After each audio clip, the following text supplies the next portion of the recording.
National Leaders Team үзүүлж байна. За сайн байцгаана уу та бүхэндээ энэ өдрийн мэндийг хүргэе. Намайг Ариун Болд гэдэг ILT багийн гишүүн болоод одоо 1 жил 3 сарын хугацааг үдэж байна. Одоо ингэ та бүхэндээ өнөөдөр би энэ ILT багтай хамтран ажиллаж ILT багийн гишүүн болгоод ихэнх үед одоо тохиолддог өндөрлөл бэрхшээлтэй асуудлын талаар ярилцахыг хүсэж байна.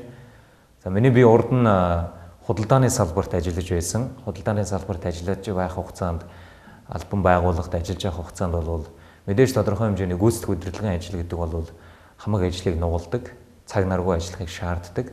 Тэгээд өөрийн гэсэн хувийн бизнесийг эхлэхээр шийдэж би энэ хүү ILT баг олон улсын удирдагчдын багтай хамтарч ажиллаж эхэлсэн.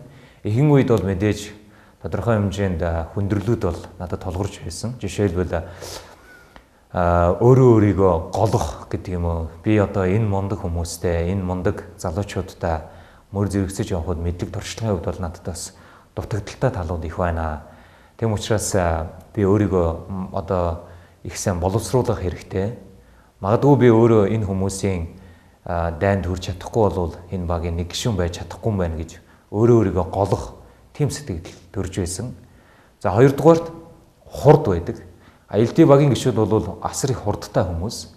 Энд бол зүгээр нэг хүссэн хүн нь гүйж орж ирээд ILT багийн нэг гишүүн болоод явна гэдэг бол бас тийм амар биш. Тэрхүү ILT багийн гишүүн болж олон улсын хэмжээнд бизнесийг эрхлэхийн тулд та өөрөө асар их хурдтай байх хэрэгтэй. Дээрээс нь та өөрөө маш их одоо тууштай, туйлбартай хүн байх хэрэгтэй гэдгийг би хэлмээр байна. Тэгээд ILT багт анх ингээ хамтраад ажиллаж байхад бол ер нь салбарын хүмүүс байдаг.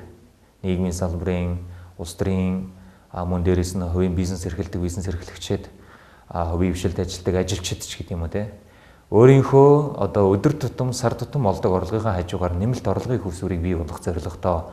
Тэгээд энэхүү олон улсын багтаа хамтарч олон улсын зах зээл дээр ингэж бизнесээ эхэлж байгаа ийм хүмүүс байдаг учраас үнэхээр их хурдтай тэгээд тийм шаламгай үргэлж одоо шинийг санаачилдаг юм хүмүүс байдаг. Тэгээд ихэнх үед бол яхаарахгүй хурдын гүйцэхгүй тийм хүндрэл бэрхшээл их тулгардаг. За тэгээ гурав дахь нэг гол зүйл хүндрэл гэж одоо тооцогдох нэг зүйл бол яхаарахгүй та илүү их одоо бусдадаа өөрийгөө нээх одоо брэнд болгох гэдэг асуудал байдаг. Жишээлбэл одоо их ялангуяа монголчуудын нэг тийм нэг нийтлэг төлөвшил байдаг. Одоо жоохон бүрэг ичимхий зам гэдэг ч юм уу те. Тэгэхээр ILT багийн гишүүн болсноор бол та өөрийгөө олон улсын хэмжээний удирдагч боллоо гэж харах хэрэгтэй. Тэгэхээр үндсэндээ юу гэсэн үг вэхээр таны эргэн тойронд байгаа найз нөхдийн хүрээлэл, гэр бүлийн хүрээлэл, ажил албан хаагчдын хүрээлэл гээд энэ бүх хүрээлэлдээ та өөрийнхөө бодиттой одоо Ариун Болд гэдэг хөв хүн талаас хэмбэ гэдэг талаас нь бол бодиттой брэнд болгож хөгжүүлэх ийм алхам хийж гинэ гэсэн үг. Тийм учраас тэрэнд та бэлэн байх хэрэгтэй. Ичиж имэх, өөрийгөө одоо чадваргүй гэж хоош нь тавих ч гэдэг юм уу, бусдаас хойгоо доогуур үнэлэх ч гэдэг юм уу, тийм зүйл бол танд байх ёсгүй. Тийм учраас эдгээр өчүүхэн энэ хүндрэлүүдийг бид нар тавж гарч чадах юм бол ILT багтаа амжилттай бизнесээ эрхлэж, олон улсын хэмжээнд хүссэн тэр гайхалтай амжилтандаа хүрэх бүрэн боломжтой. За ингээд анхаарал хандуулсан та бүхэндээ баярлалаа.